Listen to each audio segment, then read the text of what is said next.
Hello everyone, welcome back to the commerce व्याक। सो आज हम करने वाले हैं बिजनेस स्टडी का chapter 1 nature and significance of management. Nature and significance में आज हम ये पार्ट 1 है हमारा, पार्ट 1 है। तो आज इसमें बस हम इस वाले टॉपिक को ही करेंगे, ठीक है। ज़्यादा टॉपिक नहीं करेंगे, बाकी ये जो 3 टॉपिक है हम नेक्स्ट पार्ट में करते हैं। तो आज हम सिर्फ इस वाले टॉपिक को करेंगे। तो चलिए स्टार्ट कर देते हैं।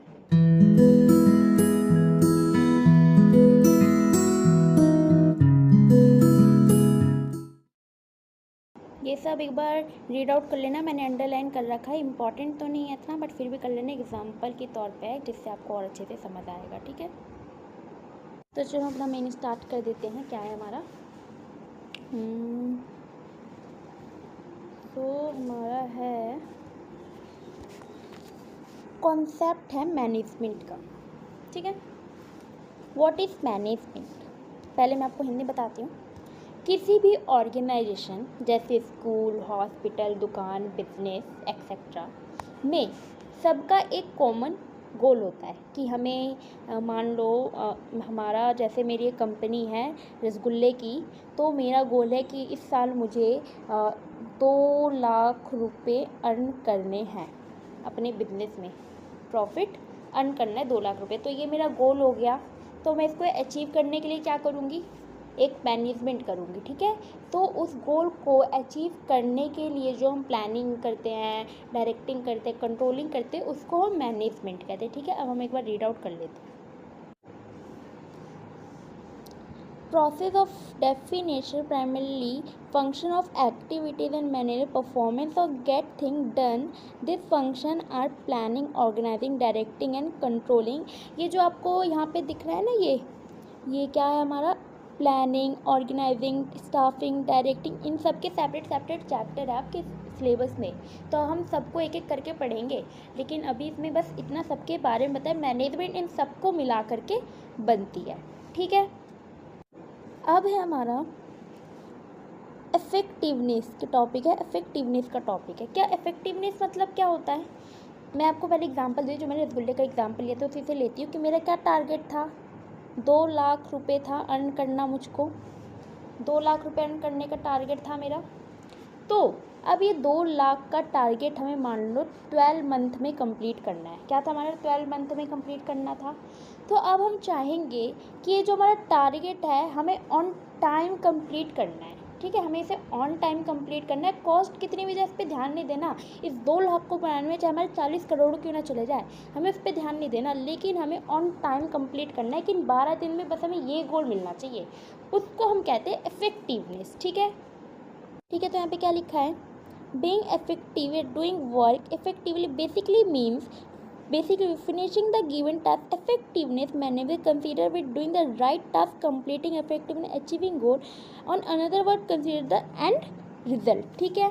हम इसमें एंड रिजल्ट में ध्यान देते हैं कि हमें एंड रिजल्ट में ध्यान देते हैं कि हमें ऑन टाइम मिलना चाहिए, पैसे कितने भी चले जाएं, ठीक है। समझ आ गया? अब है हमारा नेक्स्ट एफिशिएंसी। एफिशिएंसी ठीक इसका उल्टा होता है कि हमें, मैंने आपको 2 लाख का टारगेट जो दिया था कि हमने ये जो 2 लाख का टारगेट लिया है, ये जो 2 लाख का हमने टारगेट लिया है, इसको बनाने के लिए हमें 12 डेज़ का टाइम मिला था 12 डेज़ का टाइम। तो हम ये नहीं फोकस करेंगे कि हमारे 2 लाख रुपए 12 दिन में बनना चाहिए, नहीं, हम इस पर ध्यान देंगे, कॉस्ट एनालाइज करेंगे, कॉस्ट बेनिफिट देखेंगे कि हमें इस 2 लाख को बनाने में 10,000 जाने चाहिए। 10,000 से भी कम जाए तो चलेगा, लेकिन 12 दिन में हम टाइम नहीं देखते, इसमें हम इसमें पैसे देखते कि कम से कम पैसे कितने कम चले जाए, रिसोर्स का कम वेस्टेज हो, हम इसमें ये देखते हैं, हम इसमें टाइम नहीं देखते, ठीक है। और था मैनेजमेंट टाइम नहीं देखते। अब एक बार मीनिंग देख लेते हैं। Efficiency means doing task correctly and with minimum cost. There is a kind of cost benefit, ठीक है। कॉस्ट बेनिफिट के लिए होता है एनालाइज इन्वॉल्व होता है, हम इसमें एनालाइज करते हैं। It relationship between input the output the by using the less resource, हम कम से कम रिसोर्स का यूज़ करते हैं। मोर बेनिफिट में कम रिसोर्स का यूज़ करके अच्छी चीज़ बनाते हैं, ठीक है। और ज़्यादा टाइम लगता है, टाइम तो लगता है, लेकिन इसमें अच्छी चीज़ बन रही होती है, कम पैसे लग रहे होते हैं, ज़्यादा बेनिफिट हो रहा होता है, ठीक है। आगे बढ़ते हैं। चलो नेक्स्ट आ गया हमारा। सो अब है हमारा इफेक्टिवनेस एंड एफिशिएंसी, ठीक है। हमने अभी उसकी डिटेलिंग पढ़ी थी अब एक बार थोड़ा समझ लेते हैं, ठीक है। अब है this two terms are different but they are inter related. ये दोनों अलग अलग है पर एक दूसरे से इंटर रिलेट करती है, ठीक है। For management it is important to be both effective and efficient, effectiveness, okay. लेकिन ये दोनों अलग अलग तो है, लेकिन ये मैनेजमेंट के लिए उतने ही इम्पॉर्टेंट है जितना एफिशिएंसी इम्पॉर्टेंट है, उतना इफेक्टिवनेस भी इम्पॉर्टेंट है। मतलब काम को जल्दी करना भी इम्पॉर्टेंट है, काम में बेनिफिट होना भी इम्पॉर्टेंट है, रिसोर्स का वेस्टेज भी नहीं होना चाहिए, तो दोनों चीज़ इम्पॉर्टेंट है, ठीक है। उसके बाद है हमारा efficiency are two sides of the same coin. इनके इफेक्टिवनेस और एफिशिएंसी के दो साइड होते हैं, एक जैसे होकर के भी इनके दो साइड होते हैं, ठीक है। But this two aspect need to be balance and management times of the compromise with efficiency. लेकिन मैनेजमेंट क्या है, दोनों में बैलेंस चाहता है, ठीक है। दोनों के अलग साइड है, दोनों एक जैसे होकर के भी अलग साइड है, लेकिन मैनेजमेंट क्या चाहता है, दोनों मैनेज रहे, मेरा टाइम भी बचता रहे, मुझे पैसे भी मिले, मेरा काम भी ऑन टाइम हो, ठीक है। नेक्स्ट ओ माय गॉड, चलो। अब है हमारा कैरेक्टरिस्टिक्स ऑफ मैनेजमेंट। ये तो और भी ज़्यादा इम्पोर्टेंट है हमारे सिलेबस में, ये तो और भी ज़्यादा इम्पोर्टेंट है। चलो पढ़ लेते हैं, फिर स्टार्ट करते हैं पढ़ना।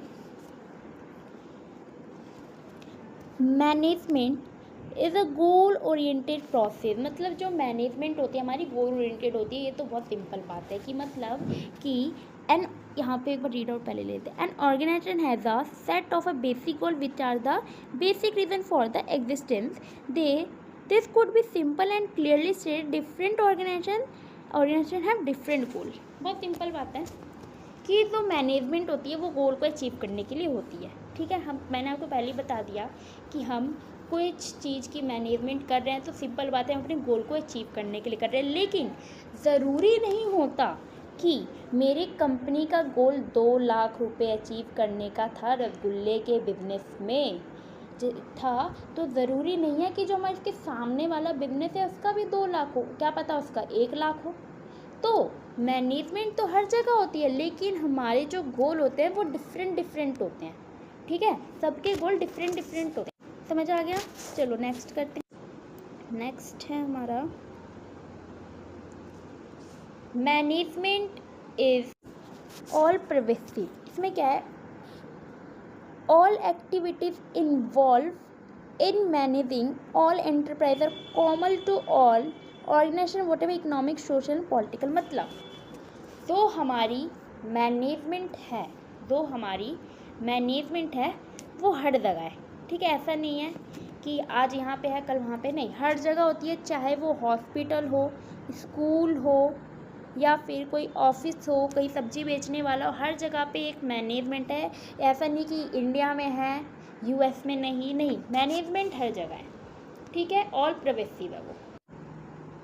अब है हमारा management is a multi dimensional. Means क्या होता है, मैनेजमेंट मल्टी डायमेंशनल होता है। Means management in the complex activity has the 3 main dimension. इसके अंदर 3 डायमेंशन होते हैं मैनेजमेंट के अंदर। पहला होता है मैनेजमेंट ऑफ वर्क। मतलब all organization exist for the performance of some work in a factory. A product is manufactured in a garment store. A customer need is satisfied. Can be hospital is patient treated. मैंने translate this work in terms। मतलब कि जो हर organisation है किसी काम को करने के लिए बनती है। जैसे हॉस्पिटल किसके लिए बना है, पेशेंट के लिए बना है। स्कूल किसके लिए बना है, स्टूडेंट के मिला है। तो मैनेजमेंट जो होता है इसी काम के गोल को और अच्छे रिजल्ट में बदलता है, ठीक है। नेक्स्ट है हमारा नेक्स्ट। अब है हमारा management of people. Human resource of people are in organise the greatest asset. मतलब जो ह्यूमन होते हैं वो ऑर्गेनाइजेशन के लिए, मैनेजमेंट के लिए एक बहुत बड़े रिसोर्स एसेट होते हैं, वो ऑर्गेनाइजेशन की बहुत बड़ी कंपनी की ताकत होती है, ठीक है, जिसके फिर despite all development in the technology getting work done through people in still major task for the manager people of the 2 dimension, ठीक है। इसके अंदर 2 डायमेंशन होते हैं, 2 तरीके से ये काम करवाते हैं, लोगों को 2 तरीके से संभालते हैं। यहाँ पे क्या लिखा है यहाँ पे, it implies the dealing with employees and individual with Divers need and behaviour, मतलब कि जो एम्प्लॉय की अलग अलग ज़रूरत है उसको देखना कि एम्प्लॉय को किस चीज़ की ज़रूरत है। सेकंड है, it also means dealing with individual group with people, the task manager it to be make people work toward achieving the organization goals, मतलब कि जो पूरे ग्रुप के लोग हैं उनको एक साथ लेकर के चलना ताकि जो आपके ग्रुप का गोल हो वो अचीव हो सके, उनको एक साथ लेकर चलना, ये नहीं कि एक दूसरे में लड़ाई करवानी है, ठीक है। नेक्स्ट है हमारा, अब है हमारा management of operation. No matter whatever the organization, it has only basic product or service that provide the order to survive. This require production process which enters, and आगे देखते हैं क्या लिखा है, the flow input material and the technology terms meaning the input of the desired output, the concept in the interrelated with the management of work and management of people, मतलब है कि जो इनपुट, जो रॉ मटेरियल है उनको finish good में बदलने की पूरे प्रोसेस को मैनेज करना, उसको कहते हैं मैनेजमेंट ऑफ ऑपरेशन, ठीक है। जो हमारी रॉ मटेरियल है, जैसे कि हमें कपड़ा बनाना है उसके लिए हमें रुई मिला है, ठीक है, उसके लिए हमें रुई मिला है, तो अब उस रुई से हमें कपड़ा बनाने तक के, फिनिश गुड बनाने तक के प्रोसेस को मैनेज करने को हम कहते हैं मैनेजमेंट ऑफ ऑपरेशन। समझ आ गया? नेक्स्ट चलते हैं। अब है हमारा management is a group activity. तो मैनेजमेंट होती है एक तरह से group activity, and organisation is a collection of diverse individual with different needs. Every member of the group has a different purpose as joining organizer, but as member of the organization there would be toward fulfilling the common organization goal। मतलब कि अगर हम अपने group को एक साथ लेकर नहीं चलेंगे, उनके बीच में टीम वर्क नहीं होगा, कोऑर्डिनेशन नहीं होगा, फॉर कॉमन डायरेक्शन नहीं होगा, तो क्या होगा, ऑर्गेनाइजेशन का जो मैनेजमेंट है उसका जो गोल है वो पूरा नहीं होगा। तो इसलिए जो मैनेजमेंट है वो ग्रुप एक्टिविटी होती है, उनके बीच में कोऑर्डिनेशन होना, कॉमन डायरेक्शन होना, main important thing in common direction होना भी ज़रूरी है कि अगर आपके पास कॉमन डायरेक्शन है, एक ही चीज़ पे सब काम कर रहे हैं तो आपका वो अचीव होगा। This is group activity.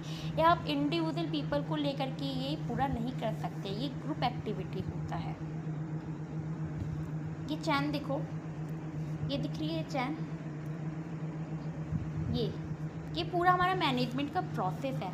Means पहले प्लानिंग होती है, फिर ऑर्गेनाइजिंग होती है, फिर लीडिंग होती है, फिर कंट्रोलिंग होती है, ठीक है। ये हमारा पूरा प्रोसेस है, इसमें स्टाफिंग डायरेक्टिंग ऐड नहीं किया, लेकिन मैनेजमेंट बनता है एक पूरे चैन से, जिस चैन के अंदर हमारी आती है प्लानिंग, ऑर्गेनाइजिंग, स्टाफिंग, डायरेक्टिंग, ये सब चीज़ आती है हमारी, ठीक है। नेक्स्ट चलते हैं।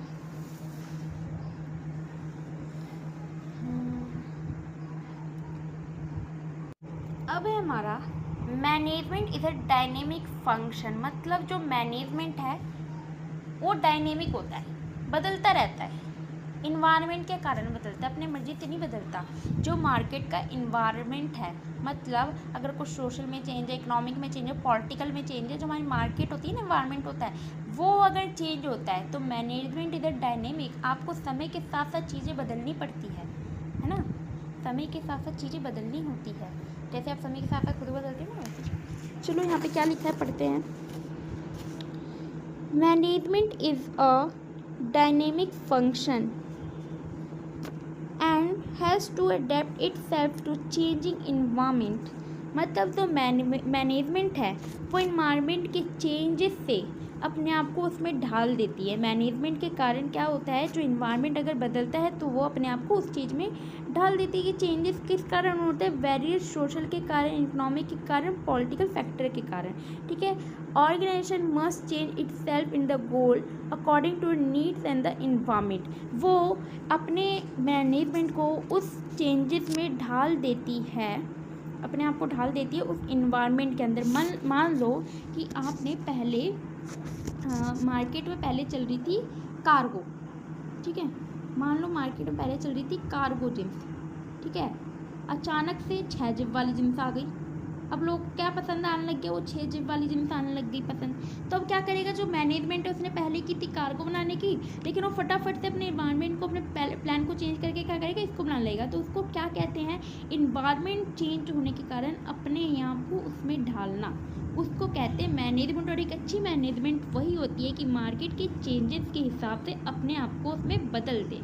ठीक है, तो इसीलिए management is a dynamic function, वो बदलती रहती है। ठीक है, नेक्स्ट है हमारा management is an intangible force. Intangible मतलब क्या होता है, हम उसे देख नहीं सकते, छू नहीं सकते, लेकिन मैनेजमेंट क्या होती है, management the intangible force it can not seen but preference you can be filled in the way of organisation function. मतलब आप मैनेजमेंट को देख नहीं सकते हो, छू नहीं सकते हो, लेकिन फील कर सकते हो। मतलब आपके आसपास डिसिप्लिन है और आपका जो गोल है वो आराम से अचीव हो रहा है, उससे ज़्यादा ही अचीव हो रहा है। तो क्या होगा, आप फील कर पाओगे कि हाँ हमारी मैनेजमेंट बहुत गुड है, इस चक्कर में ये सब हो रहा है। तो इसलिए इसको कहते हैं management is an intangible force. ठीक है, चलो अब हमारा आ गया next topic, objective of management आ गया हमारा। ठीक है, क्या है हमारा फर्स्ट, ऑर्गेनाइजेशनल ऑब्जेक्टिव का मतलब क्या होता है। ऑर्गेनाइजेशन ऑब्जेक्टिव का मतलब होता है management is responsible for setting and achieving objective for all organisation. जो मैनेजमेंट होती है वो हर चीज़ के लिए रिस्पॉन्सिबल होती है। जो ऑर्गेनाइजेशन के हमारे सेटिंग है, जो सेटअप है, और उसके अंदर जो हमारे अचीव हो रहे हैं गोल, उन सब के लिए रिस्पॉन्सिबल हमारी क्या होती है, मैनेजमेंट होती है। ठीक है, तो क्या है, the main objective of any audience should be utilize human and material resource to the maximum possible advantage। कोई भी ऑर्गेनाइजेशन हो, ठीक है, कोई भी मैनेजमेंट, सबका मेन ऑब्जेक्टिव होता है कि जो हमारी ऑर्गेनाइजेशन है उनके रिसोर्स का, उनके ह्यूमंस का जो यूटिलाइजेशन है वो मैक्सिमम हो और ज़्यादा से ज़्यादा एडवांटेज मिले। ठीक है, तो उसको फुलफिल करने के लिए इकोनॉमिक ऑब्जेक्टिव दिस तीन चीज़ होनी चाहिए। इन चीज़ों को फुलफिल करने के लिए हमारे पास 3 चीज़ आती है, सर्वाइवल, प्रॉफिट एंड ग्रोथ। ठीक है, चलो फर्स्ट है हमारा survival. In the basis of objective any of the survival manager must be strive ensure survival of the organisation in order service and organisation must earn enough revenue of the cover cost. इसका मतलब होता है कि हमारे organisation की बस इतनी कमाई हो जाए कि हमारा बिजनेस यहाँ पे टिक सके। हमारे ऑर्गेनाइजेशन की इतनी कमाई हो जाए कि हमारा बिजनेस जो है वो मार्केट में टिक सके। ठीक है, उसे कहते हैं सर्वाइवल। ठीक है, अब नेक्स्ट है हमारा profit. Survival is not enough for business, management has to ensure that the organizer make profit provide greater incentive for the continuous successful operation for the enterprise। मतलब कि मैनेजमेंट चलना ऑर्गेनाइजेशन में वो इनफ नहीं होता। हमें अपने, अगर हमारा सर्वाइव कर रहा है हमारा, तो उसमें सिर्फ सर्वाइव करना इनफ नहीं है, हमें उसमें कुछ % के प्रॉफिट भी होनी चाहिए ताकि हम आगे के कोई ऑपरेशंस को और कोई चीज़ प्रोड्यूस करने के बारे में सोच सके। खाली हमारा सर्वाइव करेंगे तो क्या होगा, थोड़ा बहुत प्रॉफिट तो होना चाहिए ना बिजनेस में, है ना। उसके बाद है हमारा नेक्स्ट आता है हमारा ग्रोथ। ग्रोथ क्या है, a business need to add to a prospect long run for the business important business to grow. मतलब ग्रोथ का मतलब क्या होता है कि बिजनेस हमारा ग्रोथ करे, मतलब टिक गया, सर्वाइव कर रहा है, प्रॉफिट कमा रहा है। अब वो इतना प्रॉफिट कमाए कि हम उस पैसे से और नई कंपनीज खोल सके और चीज़ें नई निकाल सके। ग्रोथ मेजर किस में होता है? Terms of sale volume increase in the number of employ. मतलब हम नए बंदे को हायर कर रहे हैं, इन सब में हमारे क्या निकलता है, हमें ग्रोथ को मेजर कर पाते हैं। ठीक है, अब हमारा आ जाता है सोशल ऑब्जेक्टिव। सोशल ऑब्जेक्टिव क्या होता है? सोशल ऑब्जेक्टिव क्या होता है? It involve the creation of the benefit for society and in part of society. Every organisation whatever the business और non business has the social obligation for to fulfil this. मतलब social objective मतलब कि जो हमारे आसपास के लोग हैं, हम उनको अच्छी चीज़ें दे रहे हैं, मतलब उनसे कुछ खरीद रहे तो उनको सेटिस्फाइड, वो हम उन्हें ऐसी चीज़ के उससे हमें सेटिस्फाई हो रहे हैं, हम ज़्यादा से ज़्यादा एम्प्लॉयमेंट दे रहे हैं, इन्वायरमेंट को नुकसान नहीं पहुंचा रहे, तो उसको कहते हैं सोशल ऑब्जेक्टिव। ठीक है, लोगों का भला करना, एक तरीके से मानो लोगों का भला करना। ठीक है, अब नेक्स्ट है हमारा, ये देखो यहाँ पे, ये देखो, ये हमारी केस स्टडी है पूरी। ठीक है, ये हमारी पूरी केस स्टडी है, इस पे कर देते हैं। ये केस स्टडी है, सोशल ऑब्जेक्टिव की है। एक बार इसको सॉल्व कर लेना रीड आउट करके, वैसे मैं अगर कोई न्यू वीडियो तो उसमें डाल दूँगी, वैसे इसको एक बार सॉल्व कर लेना, बहुत अच्छी केस स्टडी है। ठीक है, मैं एक वीडियो बना दूँगी इसको सॉल्व करते हुए, वैसे बहुत अच्छी केस स्टडी है, आप एक बार ट्राई करना। ठीक है, चलो नेक्स्ट करते हैं। देखो यहाँ पे सोशल का, यहाँ पे हमारा सोशल का एग्जाम्पल भी दिया है, इन्वायरमेंट फ्रेंडली मेथड है। उसके बाद है employ opportunity providing basic and will like schools and health care. ठीक है, अपने एम्प्लॉय को देना। अब है हमारा personal objective. Mean personal objective मतलब क्या है? Organisation are made for a people who have different personality, background, experience and objective. मतलब क्या है? मतलब कि यहाँ पे लोग अपने management has a required personal goal and organisation. मतलब कि जो मैनेजमेंट है वो एम्प्लॉय के गोल को अलग और कंपनी के गोल को अलग अलग रखे और दोनों को प्रॉफिट हो। ठीक है, ये है पर्सनल ऑब्जेक्टिव। अब है हमारा नेक्स्ट इम्पॉर्टेंस आ गया। अब हमारे स्टार्ट हो गया यहाँ पे इम्पॉर्टेंस, थर्ड टॉपिक स्टार्ट हो गया हमारा इम्पॉर्टेंस। ठीक है, इम्पॉर्टेंस पे आगे इतनी जल्दी देखो। उसके बाद इम्पॉर्टेंस है हमारा, तो चलो स्टार्ट कर देते हैं। क्या है हमारा? Management help in achieving group गोल।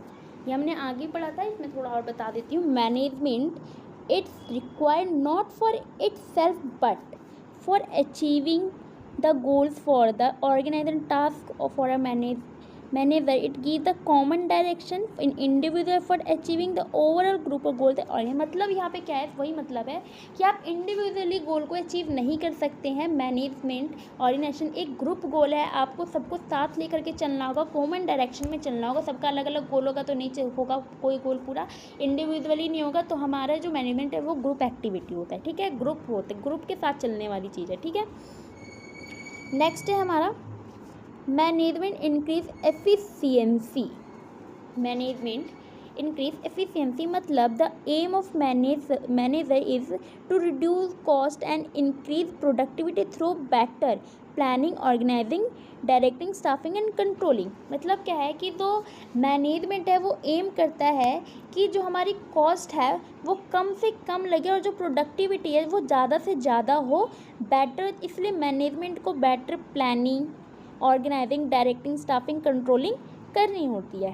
ठीक है, नेक्स्ट है हमारा management create a dynamic organisation. ठीक है, all organisation have a function of environment which is constantly change. मतलब हर ऑर्गेनाइजेशन का इन्वायरमेंट, मतलब जो मार्केट का इन्वायरमेंट बदलता रहता है, उनको कॉन्स्टेंटली अगर इन्वायरमेंट चेंज हो तो उन्हें ऐसा मैनेजमेंट होना चाहिए कि वो फटाक से बदल सके। और management help people adapt this changes so that the organisation have ever maintain. मतलब वही बताया कि मैनेजमेंट उन्हें हेल्प करता है अपने आप को न्यू इन्वायरमेंट में ढलने के लिए।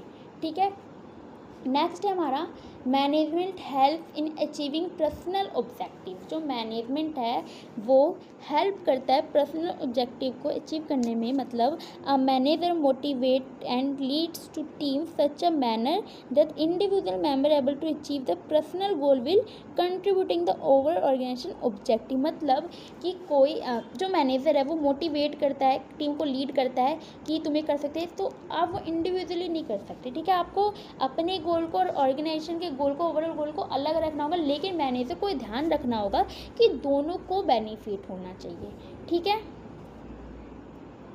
उसके बाद है हमारा management is help in development of society. Interesting क्या है? In this process of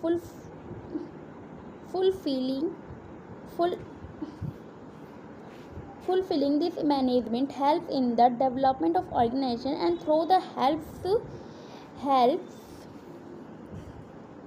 help in the development society provide good quality good service create। मतलब क्या है कि जो हमारी मैनेजमेंट होती है वो हेल्प करती है डेवलप करने के, सोसाइटी को डेवलप करने में। मतलब कि हमें मैनेजमेंट हेल्प कर रही है ऑर्गेनाइजेशन को कि वो डेवलप करवाए सोसाइटी को, कि वो अच्छी चीज़ें, मतलब कोई हमसे कुछ सामान खरीद रहा है तो हम प्रोडक्ट को अच्छी क्वालिटी दे, उस प्रोडक्ट के ऊपर अच्छी सर्विस दे। जैसे आप एक कूलर को सेल कर रहे हो, ठीक है, एक कूलर सेल कर रहे हो तो वो आप पहले वो इंश्योर करो कि वो अच्छी क्वालिटी की है। अगर वो वहाँ पे जाने के बाद उसको गारंटी भी दो, इतने साल की 1 साल की गारंटी, 2 साल की गारंटी है, फिर उसके ऊपर आप सर्विस भी दो, ठीक है। तो क्रिएट एम्प्लॉयमेंट अपॉर्चुनिटी, मतलब जो एम्प्लॉयज़ हैं उनके लिए अपॉर्चुनिटीज़ क्रिएट करो कि इतना करने पर ये है, ऐसे न्यू टेक्नोलॉजी करो। तो इससे क्या होता है, मैनेजमेंट जो होता है वो सोसाइटी को डेवलप करती है एक तरह से, ठीक है। हमारी वीडियो यहीं पे समाप्त होती है। हमारा ये चैप्टर का 1 यूनिट, मैंने आपको बोला था 1.1 यूनिट पार्ट 1 कंप्लीट हो चुका है। इसमें हमने क्या क्या कर लिया, चलो एक बार कर दिखा देती हूँ। हमने यहाँ पे किया, हाँ मैंने आपको कहा है ना एक बार इस इंट्रो को कर लेना, ठीक है। 1.1 यूनिट का ये टॉपिक कंप्लीट हो गया है। कैरेक्टरिस्टिक कर लिया हमने, इम्पोर्टेंस कर लिए, ऑब्जेक्टिव कर लिया है, इंट्रो ले लिया है। अब मिलते हैं पार्ट 2 में। अगर वीडियो अच्छी लगी तो लाइक शेयर कमेंट करना ना भूलें।